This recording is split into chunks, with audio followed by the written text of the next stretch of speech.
Greetings, everyone, and welcome to the Produce Buzzers podcast. We are so happy you have joined us today, and I think you will be too after the show is over, because you will learn a lot about fresh fruits and vegetables, how to select and store them, how to prepare and cook them, and surprising facts about their history and origin. We hope it inspires you to eat more fresh fruits and vegetables, not only for your health, but also for your delight and pleasure as you explore their amazing world of taste and delicious flavors. Eating more of them will transform your life in so many positive ways. So settle back, relax, and get ready for another delicious adventure with the Produce Buzzers. Greetings and welcome to another delicious episode of the Produce Buzzers podcast. I'm Edwin Stepp, your host and executive editor of ProduceBuzz.com. I'm joined once again by Teresa Nolan, the founder and president of Produce Buzz, along with Rick Stepp and Cynthia Benedetto, both contributing editors to Produce Buzz. Now, Produce Buzzers podcast fans, we have a delicious episode, as I've told you. You all know what it's like to take that first crispy bite into a perfectly grown apple and feel the snap, the juice, and the tangy sweet balance. There is nothing like it, and that is why apples are really, in my opinion, the king of fruits. Today, we're diving into the world of apples with someone who lives and breathes them every single day. Our guest is Austin Fowler of Fowler Farms in upstate New York, a farm that's been in continuous operation since, get this, 1858. That's 6 generations of the Fowler family devoted to one crop, one passion, and one mission, growing apples of the highest quality. Now just think about that for a minute. 6 generations. The Civil War was still on the horizon when the Fowler family planted their first trees. And since then, they've weathered depressions, recessions, blights, storms, and the constant shifting demands of consumers.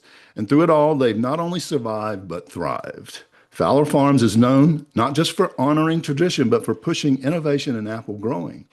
They've helped introduce new varieties that consumers now love, adopted cutting-edge growing practices, and built a legacy that has shaped the apple industry in New York and far beyond.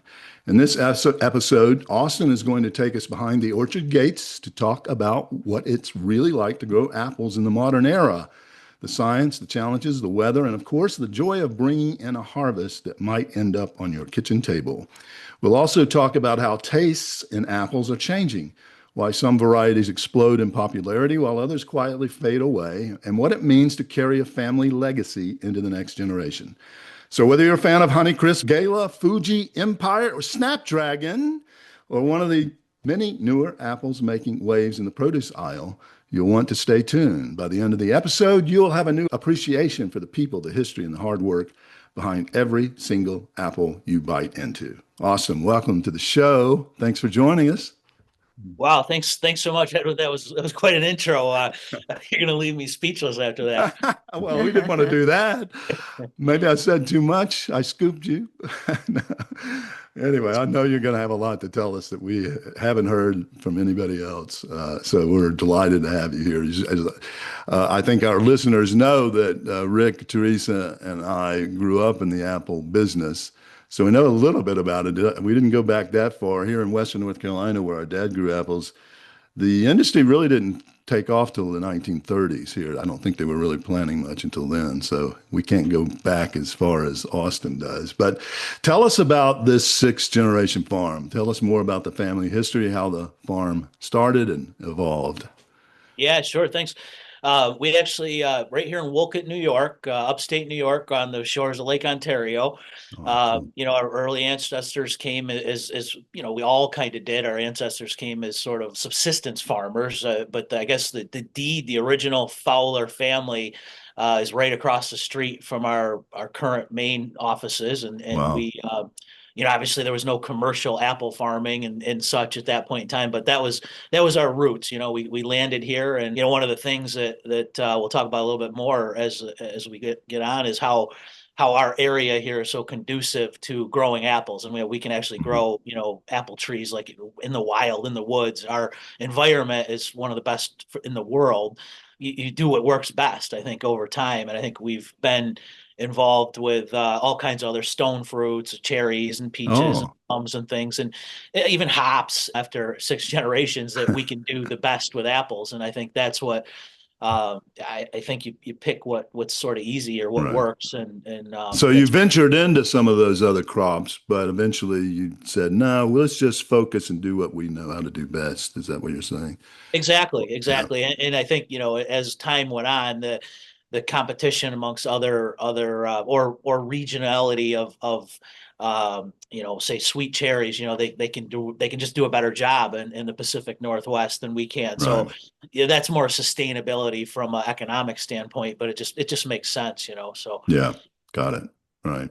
Yeah, that's interesting. So I think New York, where does New York rank in the states as far as production? Do you know? We have held the second position for quite some time, but we kind of, depending on the season, the year, we have been second and third. We kind of trade back and forth with Michigan. Okay, right. Right Yeah. here in Wayne County, where we are, we've always been same thing there, second or third for the largest producing county of apples in the country. So Oh, that's wow. Yeah. local.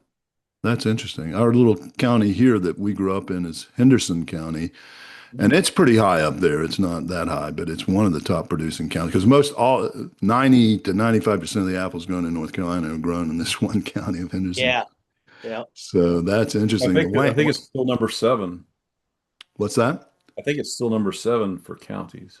Well, okay, that because that's Yeah. what the state Yeah. is. I know North Oh, Carolina okay. state. So that's interesting. It could be, I guess, I if may be it's wrong about that. Then well, I that makes sense. If North Carolina is seventh and we produce 90%. Anyway, enough yeah. about us. We got to get back to New Well, York. wait, one question. So, how much percentage wise, how much do the apples that come from the Pacific Northwest, what's the size of their crops versus the size It's of? it's significant. They think this year they're looking for like 140 million bushels of apples, and like New York and Michigan will be like 30 to 35. So Wow. like the Pacific Northwest is massive as far as the quantity.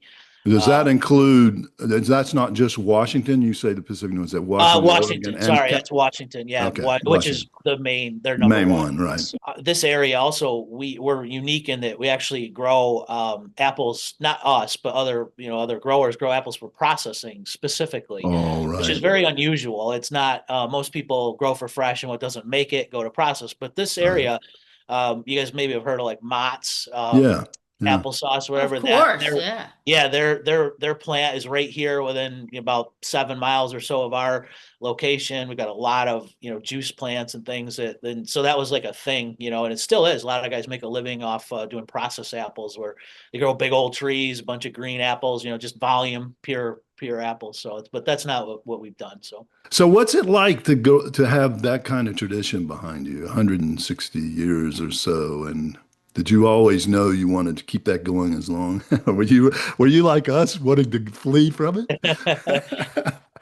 I think your reputation's kind of like in anything in produce. It's only sort of as good as the last box you shipped or however Yeah, you did. So it's great to have that storied tradition, but you really have to deliver on that, and you really have yeah, to stand up. And as we've grown as a company, it becomes more it's easy for, like, as you guys knew, as a family business, to go out there and do it the way, put your heart into it, do it the way you want to do it, to try to get that culture through the operation to deliver a proud product, the best product you can. And I think that's where a lot of the focus is not just taking that for granted, I guess, yeah. and to No, there's a carry lot of on. So lot of pressure there to deliver, to continue to deliver, and to keep the business going. So, Did congrats you to go to you. college? Oh, sorry. Did you go to college, Austin? yeah, I went to a state school here in New York, SUNY Cobleskill, which is a ag school. Great experience there. Smaller school. Went for agronomy and soil science. Well, Then at that point, I actually transferred out to Washington State and went to WSU for pomology for wow. years. So it was great to have good times out there in Washington to see how other regions do. So Yeah. Well, let's Mhm. talk about some of the varieties you grow. and I know you've come up with some of your own. So tell us about the varieties, the primary varieties you grow. I think that, that's one of the things we commercially grow and sell. Well, we grow almost, we could call hundreds of varieties. So we have a lot of test trees, a lot of Oh, different varieties that cool. we, continue to work with. But we constantly sort of have about around 20 to 22 varieties for sale any given day, depending on the early in the season or late or whatever. I think that's Yeah. what sets us apart. We have the ability to grow some of the more heirloom varieties like Oh, cool. yeah, and I say heirloom, like not like the Spartans kind of stuff, but the more commercialized, like Empires and Macintosh and Yeah. Cortlands, McCowan or McCoon, depending on where Right. you're from. Which the out in the Pacific Northwest in the desert, they don't have the conditions to make the color on them. And then Oh, we do traditional varieties like Galas and Red Delicious and things. But I think the drive here as of late has been, there were about maybe 15 years ago or so, the quote unquote buzz was what's new, what's next, what can you right. bring, new variety, and we just did. We were coming in. The problem was it was great because the varieties are all somewhat, we could argue, better than what we had forever. I mean, we all had Red Delicious. That thing it shouldn't even be sold. Yeah, I It's agree. just, yeah, I don't know why people just are creatures of habit, and we need Yeah. to stop with Red Delicious. It's not gonna. We bred the flavor right out of those, didn't we? Exactly. And that's so, and I'm glad you said that because that's what often happens. The nurserymen, the everybody tries to kind of get in and get a little piece. We make a redder apple. We're doing it with Honeycrisp. We're doing it with Galas, unfortunately. And I say we as an industry, not here, because Yeah. we're vertically integrated. We control our own, we do our own nursery and everything else. But Oh, so, the varieties that are kind of new and working, Sweet Tango, okay. that's a variety out of Minnesota. It's a cross between a Zestar and a Honeycrisp. It's an excellent early harvested variety. Yeah. Uh, the one we mentioned earlier, Snapdragon, that's come out of Cornell. That's exclusively grown in New York State Okay. by New York State growers. Ruby Frost is another one that came out of Cornell. That's a really, really good variety. Some new varieties that have come from Ohio. The Midwest Apple Improvement Association is Evercrisp is a really good variety. Yeah, I've tried those. Okay, yeah, they're very hard, great lunch pail apple for the kids. It's very durable. The couple new ones that are coming that like this year we just had our first crop of. It's called Sweet Maya. It Oh, harvests around in early August. So it's really gets out there. It gives people a great taste. It's good, juicy, hard. One of the best. We struggle to find early apples that can have any kind of. We had Jersey Max and Paula Reds. They're soft and they're not. They get mushy and things. So we always look yeah. for something unique. And then another one coming out called Ludacris. Oh, yeah. Uh, I'd heard of that. I've not tried it, but Yeah, that's another one that I think, especially like with millennials and folks, they just see the name, they're like, "What is it? Really like ludicrous?" And you're like, "Yeah, ludicrous." So I think, and it's good. It stands up to the name. It's fun, and but ultimately now the retailers are saying, we not what's new. It's like what can we get rid of because there's too much. yeah. It's confusing for consumers. It So is. It seems like there's a new apple popping up all the time, and it's become an industry. The people who develop them can, yeah, maybe you can talk about that a little well, bit. the I know, IP, yeah, yeah, yeah. the IP, intellectual property of an apple. That is Yeah, something that's and pretty. that's something that has changed. I mean, I know everybody's chuckling because it's like really, Yeah, but university years ago, it was a lot of these land grant universities and things just developed. Take an Empire, for instance, Cornell did, and it's publicly funded money. They kind of do it, and they say, "Here, hey guys, we've developed this apple. Go run with it." And I think yeah, the last one that they really realized they messed up with was Honeycrisp, and that was the University of Minnesota.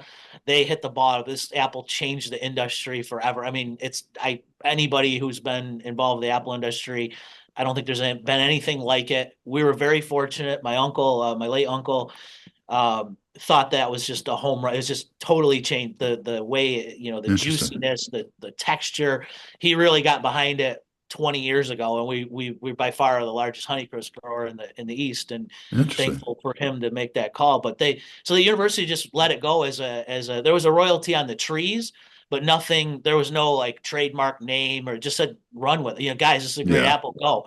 And everybody did, and it took some years of adaptation. But I think what happened there was, as anything else, other research, they don't just release like the cure for cancer, or I don't know, Right. any kind of drug they come up with. It somebody they put it up to the highest bidder, and that's what happened. So there's this frenzy of people coming and offering some form of dollar, so there's royalties and things, and there's, continually trademarks, so like Sweet Tango, Snapdragon, they have a little TM at the end, so they're trademarked, and we have to Right. make the brand standard, protect the brand. So as what we were just apple farmers selling apples, and now we're like, we have turned into branding machines and marketing, Wow. try to self-proclaim geniuses, and it's cool. I mean, it's fun, it's different, and it's including younger generations, bringing them in as something new and different, instead of just going out there with a shovel and planting a tree. We Right. have a lot more And, opportunity. and on some of those varieties, you have to pay some kind of royalties on the crop every year. You said not for Honeycrisp, but for others, I'm pretty sure. How Yeah, does that yeah, and work? it depends on the setup. Generally speaking, it will be some percentage of the what we call the FOB, the dollar. So if we sell a box for $50 or $20, it could be 1% to upwards of 10. It just depends on how, Wow. Wow. essentially indefinitely. So Yeah. some of the varieties, one of the on the early onset, that also kind of missed, like you guys have probably heard of Pink Lady. Oh, yeah. Yeah, of course. Yeah. And that apple's really called Crips Pink. That's the actual variety. Okay. Like the new ones, and that was kind of a mistake. Well, they so like for instance, a Snapdragon's actually called a New York One. So any Hmm. any apple that picks that you come off with a Sweet Tango is called a Miniesca.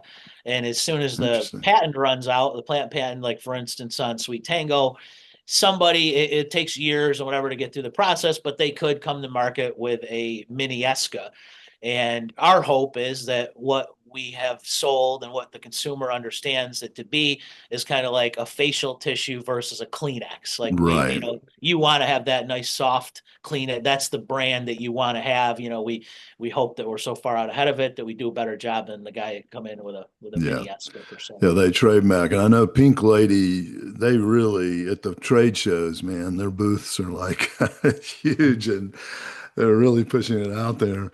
Do they do any marketing? Not really seen much marketing from these people who own these trademarks, apples, other than in the industry. I've seen it in the industry, like I was talking about Pink Lady at the trade shows, but I don't see any marketing to consumers much. Not from that's really our responsibility. Like if Okay.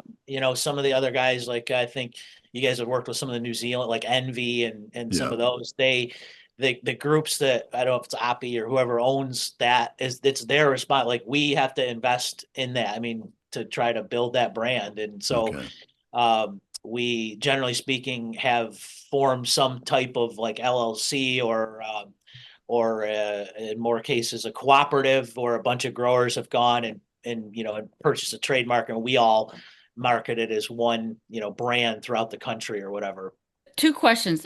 The first one, where you would said that the Pacific Northwest versus New York, because it's a desert, it can't color up. Why won't it color up? Is Yeah. that So not necessarily to dive too much into the scientific part of it, but the reality is, apples like warm days and cool nights. That contrasting temperature is what the chemical reaction inside the apple and the skin that will actually build color. So like around here right now, this time of year, we're about halfway through our harvest. We'll be 78 degrees during the day, which is really nice, not too hot. And then literally in the morning, you'll come into work and it could be 39, 45 degrees. And you can watch the fruit like every day on the tree drive in, and it just continues to Yeah. get red and red and red. And when you have, if like in Yakima and Wenatchee, it's oftentimes 100+ degrees during the day, and at night it might be 75 or 78. Oh, So wow. Quite a they difference. they struggle a lot of times with like an apple like Honeycrisp that was developed in Minnesota, which is fantastic. That's a great climate for that apple.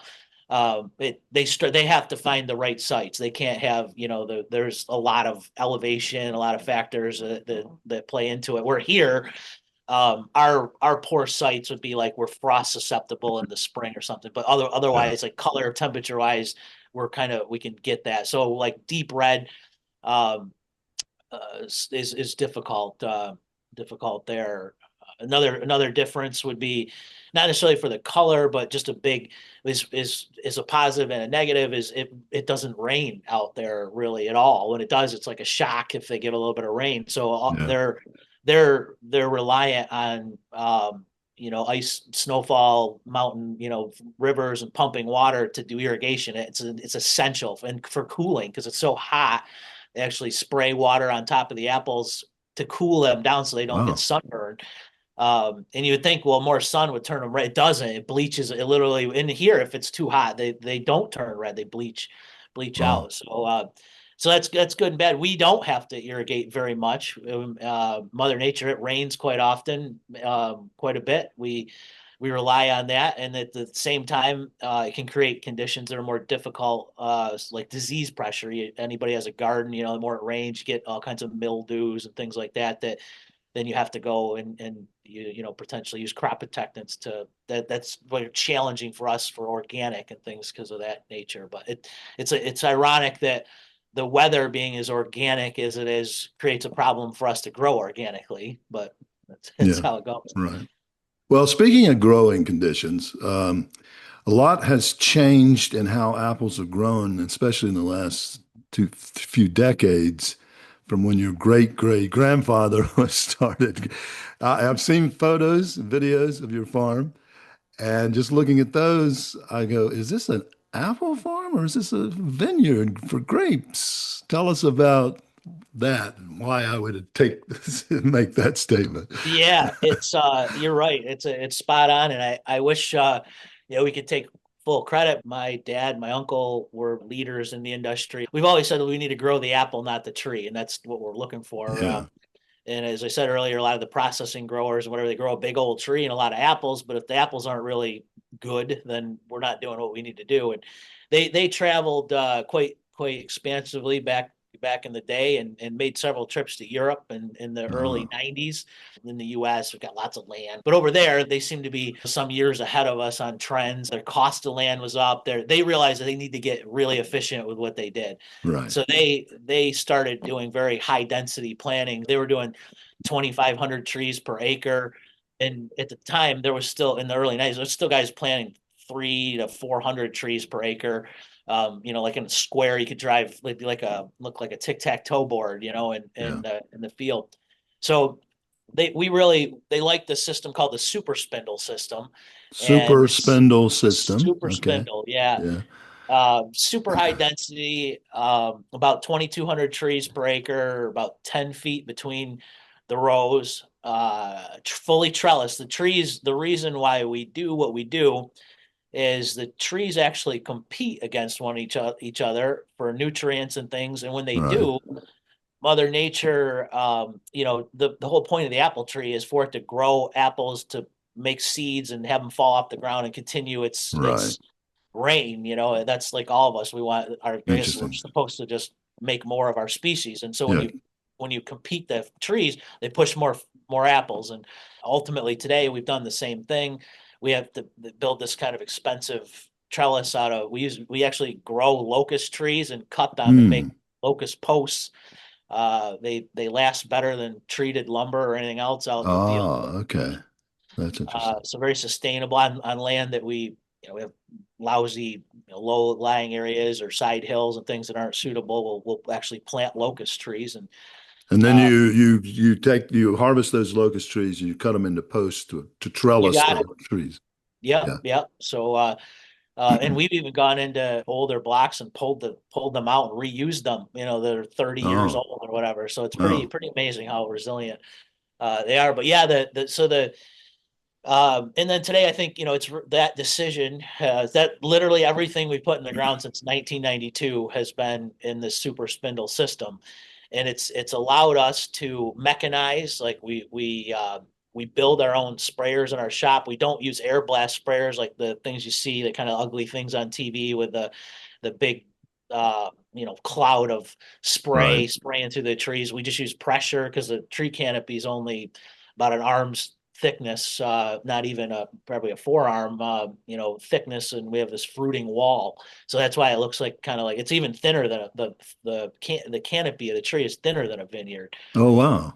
Yeah. Yeah, they looked at. How far apart? You said the rows are 10 feet apart. Yep. How far apart are the trees? They're about 20 inches, 22 inches. Wow. Yeah. Wow. Yeah. That's amazing. Yeah. And that's partly because you want that competition so that they feel the pressure to keep the species alive. Exactly. Yep. Is it like wine too? Wine grapes that the kind of the more the plant has to struggle, the better the quality of the grapes are? Or is that different?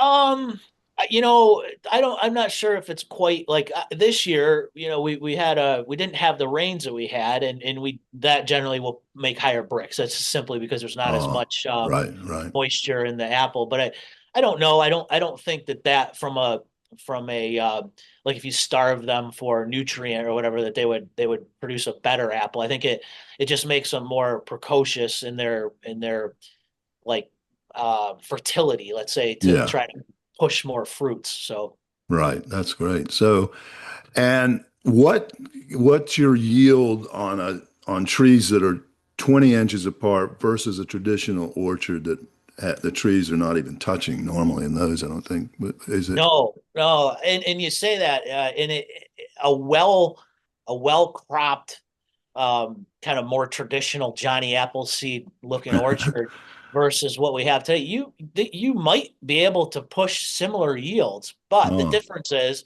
we will have let's say maybe a 90% of that yield is what we want.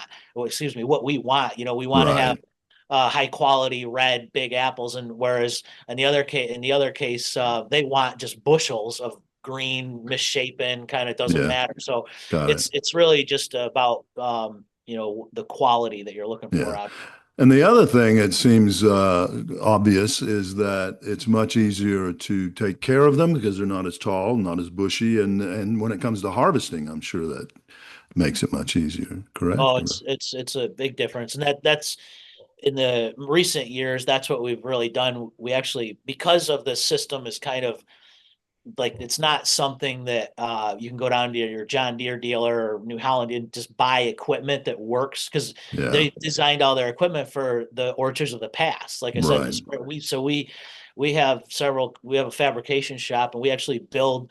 These are autonomous. They hold 5 bins, and they drive themselves down the road, and the gentleman actually stand on them, and they go like not quite a mile an hour, but we set the pace, and the folks just pick right on them, so they don't actually, there's no ladders, you don't even walk, you just kind of, Yeah. so essentially it's an assembly line, that instead of the car moving, let's say, through the assembly line, you move on the car through the orchard, so it's like Yeah. you're Oh, on the belt.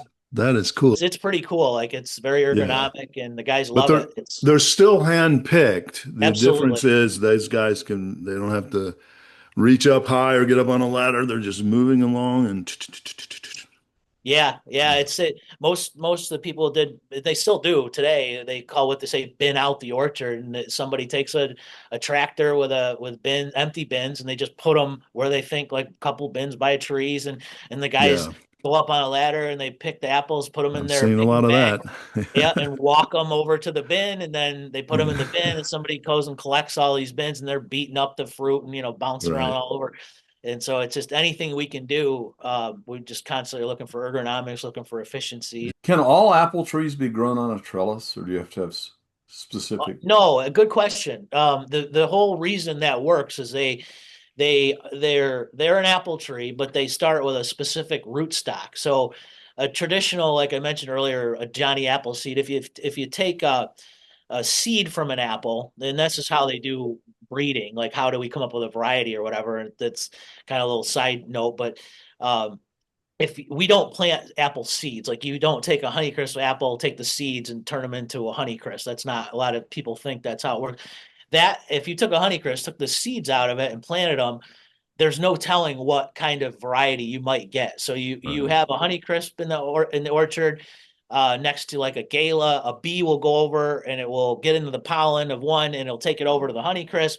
It pollinates that, and it's just like us. Like it's we two people get together and you have a child. It's not going to be the same thing ever. You don't know what you're going to get. Yeah, So sometimes they can be freaks like me and Rick. We had the same parents, but we're I think you may have misunderstood me. What I meant was, can all apple trees be put on a trellis? yeah, so where I was kind of going he with was that going was, to it.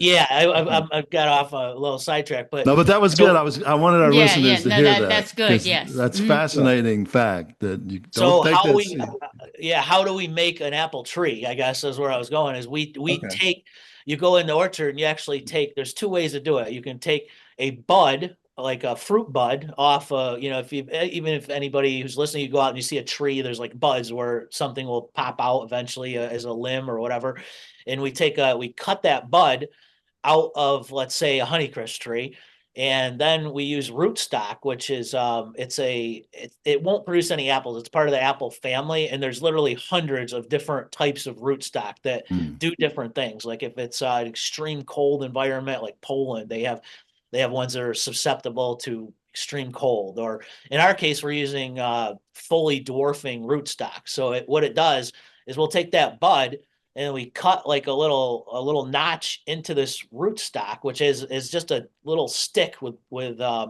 roots on it, and that bud will grow. We band it all up, kind of like a rubber band or whatever, and it will grow together. And the next season, we turn that like sort of dumb stick into a Honeycrisp tree, and it's limited in this case. So that tree can't support. We've made an apple tree, but this apple tree is really going to push, but it can't stand itself up. The roots are very small, so that's why it needs a trellis. There's prior to this really super dwarfing rootstocks.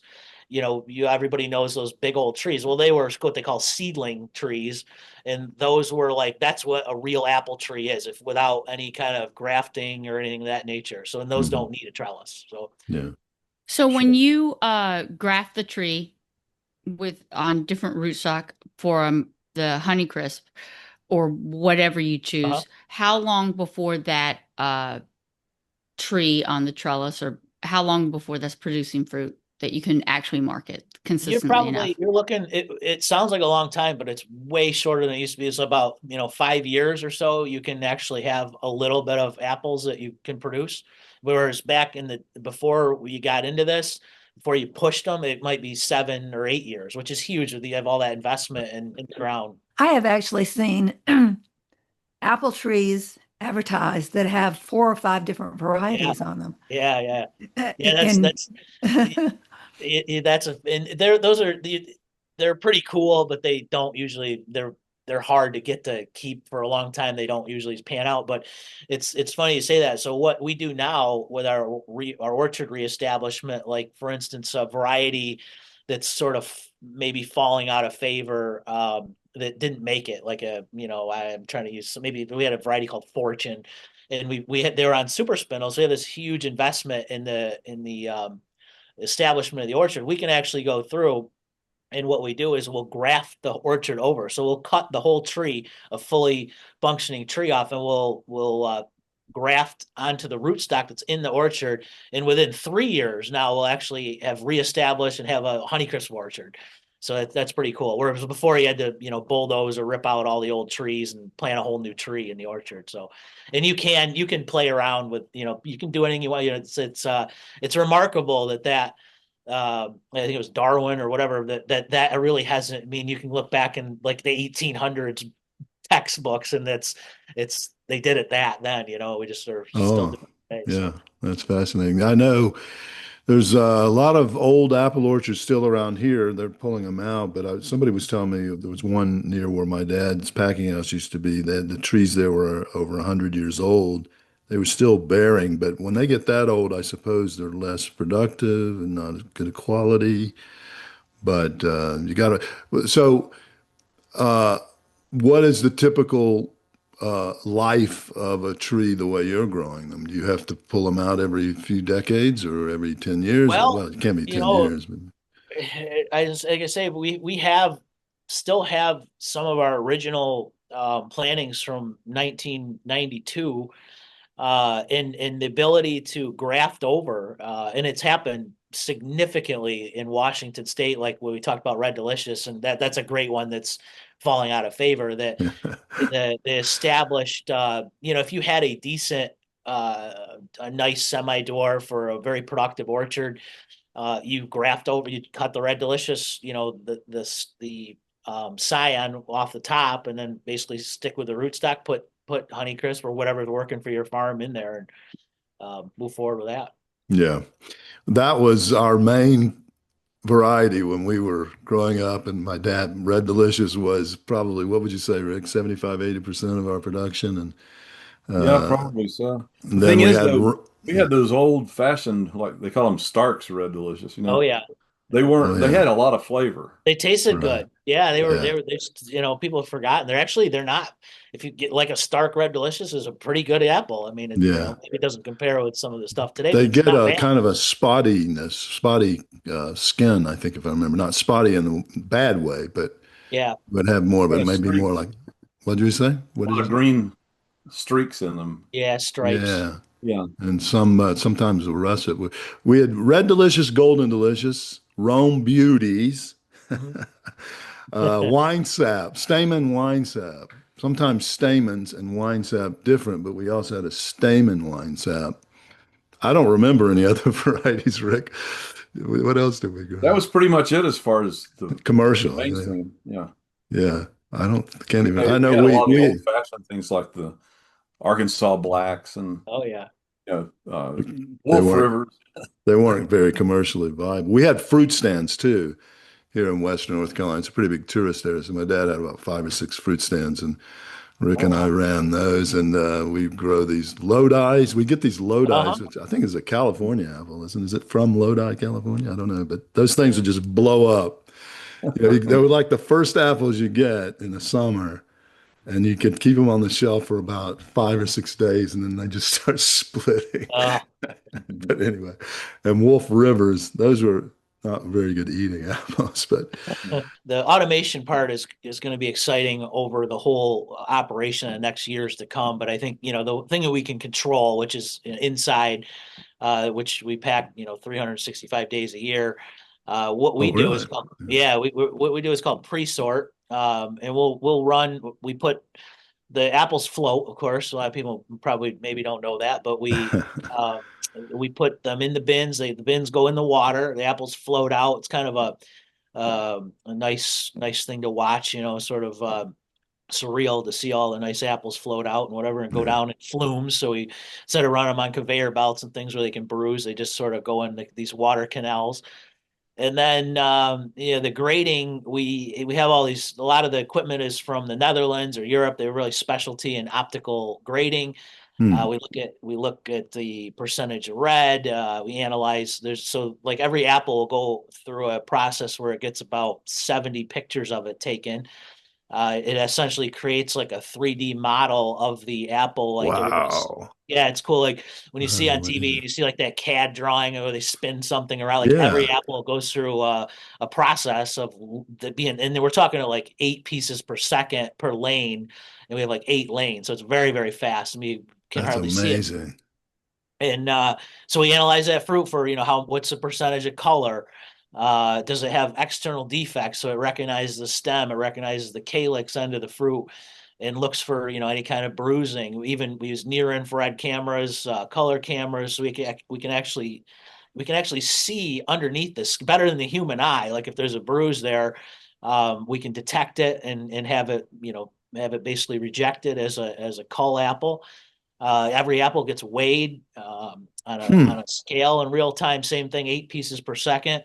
And Wow. then finally, it goes through a really kind of a neat process that has just come about in the last number of years, which is internal grading. So it's pretty cool. These are soup because apples like 90, I'm gonna get this wrong, but 99% moisture or whatever. A lot of So water. it's Yeah. yeah, so it's like when you were a kid and you took a flashlight and you stuck it like on your hand and you could like see through your skin or whatever. Well, Right. that's what we do with the apple. It goes under this process and there's a super bright amount of light. It shoots right through the apple, and then there's a fiber optic receiver on the bottom side, takes many readings across there, and that fiber optic goes into a spectrometer which measures the transmittance of light through a spectrum, and we can tell if the apple's brown inside. We can Ah, actually tell how sweet it is. We can tell all these different things, if there's decay or anything wrong with the inside of the apple. yeah. So the technology, it's pretty expensive, but it's something that we've had here for a number of years.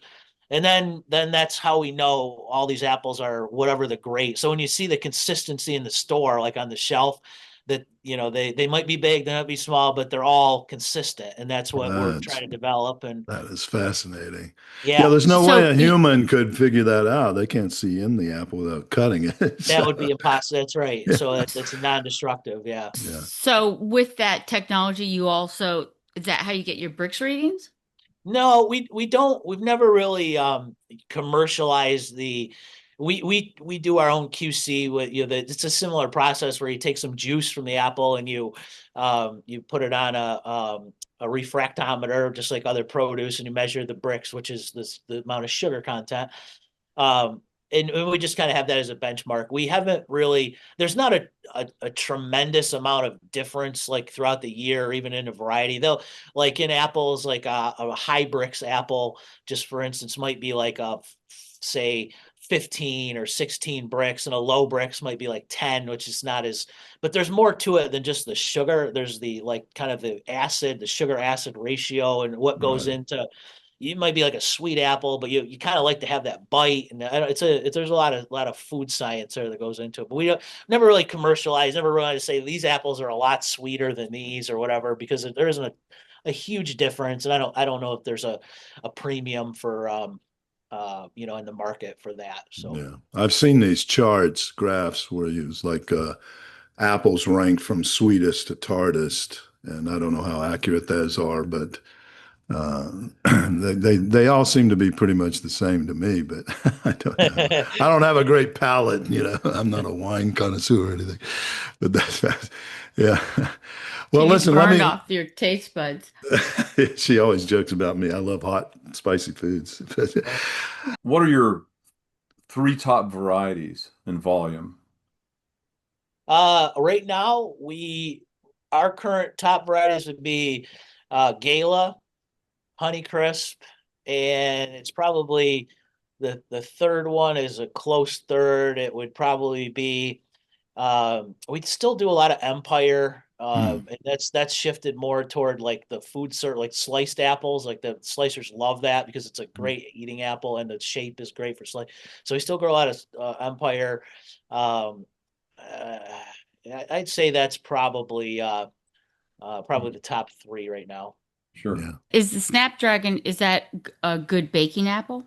It is. It's that same thing with Sweet Tango. They're both like they weren't sold and pushed as that as far as because they're a premium price like at retail. So people usually just go to like a cheap 20 ounce or whatever's cheap. But the reality is like both of those Sweet Tango and Snapdragon, I encourage everybody just to like bake a pie out of them because they hold their shape good, and you like a Sweet Tango use about half the sugar that you would have to normally use because they're so sweet. And Right. anything, I mean that's really like my favorite baking apple, and I hate to say that because um it's sort of like always used to be like it's either a baking apple or eating apple, but Honeycrisp was pretty good too in Hmm. that. But Yeah. Well, I How was about thinking like more like Golden Delicious. I like to cook with those, but I feel like that doesn't hold up as yeah, well as like a Granny Smith. Like a yeah, Granny Smith is just like the perfect As pie far as apple. shape, but you need Well, good I mean, just sugar. as far Yeah. as like the holds up. apples Yeah, it doesn't hold up, break they don't down. cook down to Yeah. mush. And Right. So the reason, I mean, that's true, and I think a lot of times chefs or whatever push grannies because the one thing is people are afraid to try, and they're a the 12-month apple. You can almost always go to the store and get Granny Smith. So like they don't want to recommend something that may or may not be there, but it might not be the best. It's like anything else. Like Oh, that's a good point. Yeah. So I encourage people, especially like Snapdragon, Sweet Tango, give it a try, because you'll be like, wow, these are amazing. And they also, like, if you didn't eat them all before you put them into whatever you were cooking, that'd be because the Granny, it's okay, it's a unique thing, but you got to use a lot of sugar. It's tart, and yeah.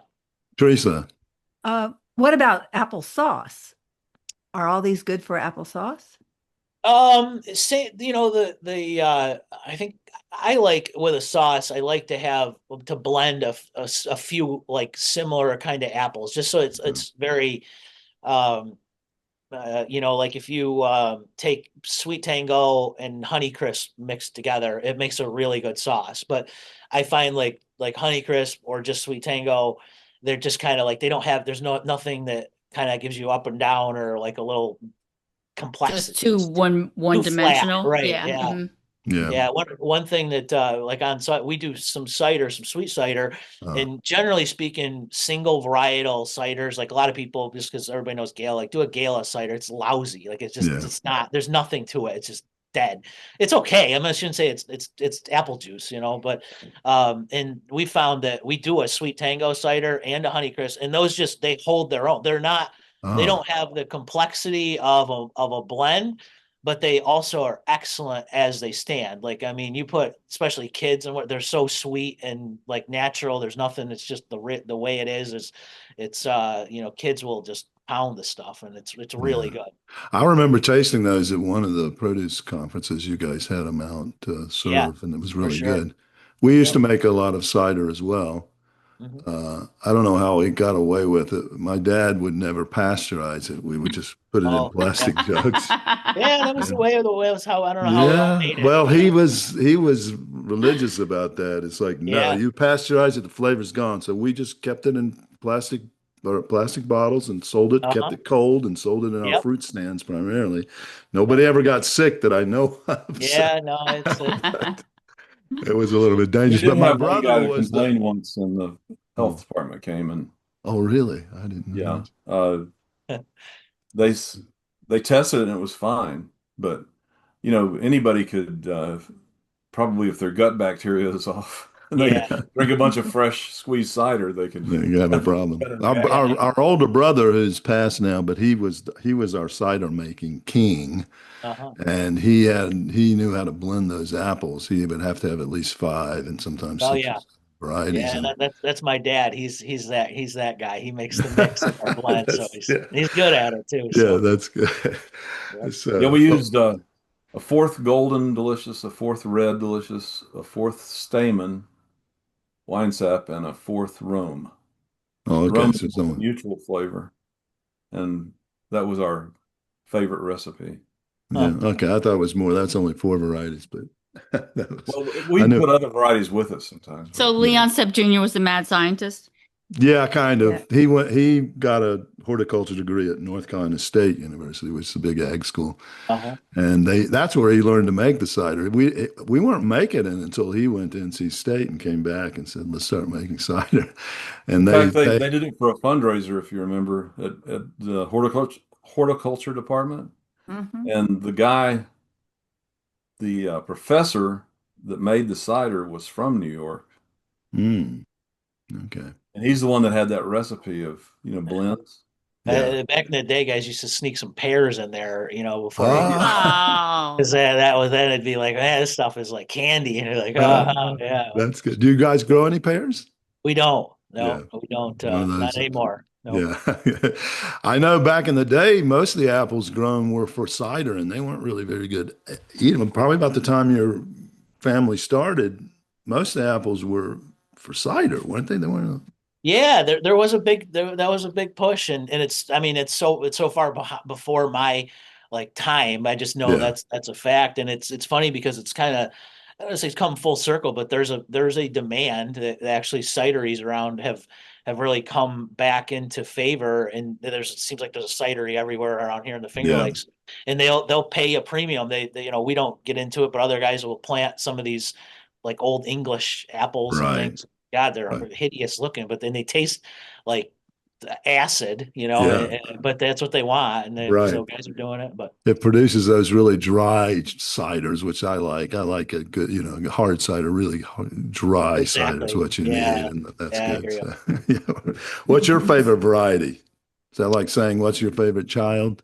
Yeah, I mean that's the answer is coming back as that. So it is. I do like the new varieties here, like Sweet Tango and Snapdragon. They're Yeah. enough different from each other that you really can't. It's just a matter of getting the right block. And I think that the thing for us to try to get increased consumption is if we think it's blows your mind, then the consumer will. And I think that's Yeah. what we try to strive to do as a vertically integrated operation is just to get it right, get Yeah. the right varieties, get them picked at the right time, get them in the store. And we do that, people will eat more apples and, we'll Right. all be better off. Well, you So guys would know. You taste them all the time. So if something new comes along and it's different. Well, you were talking about baking apple pies. First of all, do you like to cook? Do you like to bake? And if so, what are some of your favorite recipes? Well, I grew up. My mom actually was a home economics teacher, Oh, and so my dad was a farmer. She was a home ec teacher, and then when as time went on, I was fortunate enough to I have a sister, and my mom retired from that, left that, and became a stay-at-home mom. So I was very fortunate in the fact that it wasn't on the farm. If it wasn't out digging in the ditches, getting your hand dirty, it was at home, washing dishes or baking or learning about that kind of thing. So I oh, guess, cool. I do a little bit here and there, probably, and enjoy probably the results better than doing it. But Yeah. it yeah, I don't really have anything. I think I really enjoy my mom, making whatever her favorite recipe is and serving it to me than me Yeah. making. I like that. So, I should have asked what's your mom's favorite recipe, but yeah, yeah, yeah, yeah. It's do you hard do to you have beat. anything really unusual that you've done with apples or you Ah, suggest to people to do with Oh apples? man, I'm looking on this website, the Snapdragon website, and I see warm apple, caramelized onion crostini with fontina and crispy prosciutto. yeah, try that one. Oh, That that sounds sounds good. good. That'll work. But the pies, I will make a Snapdragon Yeah, apple do it. pie. Do it. Yeah. It's Yeah. good. Really good. Cynthia's quite a chef and a Oh, good. Yeah, well, baker. let's try it because you will be, and the other thing too, a lot of people like with cider that people really rarely do is use it where you used oil to cook things like in a reduction. So like if you're doing Really? like take like you put some most people just throw onion on their burger or something, but like take and dump some cider in the pan and put your onions and cook it down, until it gets to be kind of a nice, Oh. like it almost wrecks your pan where you gotta like scrape the sugar off from it. But you'll be like, it's one of those things. And if you do that with anything that you sort of saute stuff with cider, and it takes a while to get Interesting. the all the The the water. fawn, the fawn Yeah, off. there you Yeah. go. Yeah, okay, good. So you get that stuff out of there, and then you really it's It's that worth like it though. It Yeah, you sounds yeah, can't good. well, leave that stuff in the pan. No no, way. no way, no, Less and oil and fat, and then absolutely. sweet, very sweet. Oh yeah, that sounds And, good. and it's that like what the heck is in there that is like so good. When you go to a really good restaurant, I have no clue like how did they do that? Like what is it? It's just one of Yeah, those like things that you try and you'll be like people will be like, man, what is that? And right. it's so yeah, give that a shot. Oh Yeah. my God, wait a minute. Last one.